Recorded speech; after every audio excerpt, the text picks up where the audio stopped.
Hello everyone. আমি রুটি বনাই আছো গোল গোল করি দালির পরা বনাই মাটিমাহ দালি প্রথমে ভিজাই রাখিব লাগে এঘণ্টামান সিজিয়ে ধুনীয়াকৈ ফুলি ফুলি উঠে না তাৰপাছত পিচি ল'ব লাগে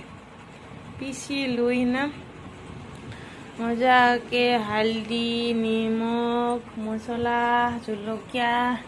মিহলাই লৈ অলপ টাইম ৰাখিব লাগে তাৰপিছত এনেকুৱাকৈ ঠিলি দেখিছানে ঠিলি এনেকুৱাকৈ ৰুটি নিচিনাকৈ বনাই ল'ব লাগে হাতেৰে পিছত মাজতে অকণমান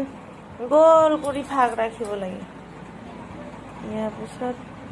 তেলত দিলি হৈ গ'ল ৰুটি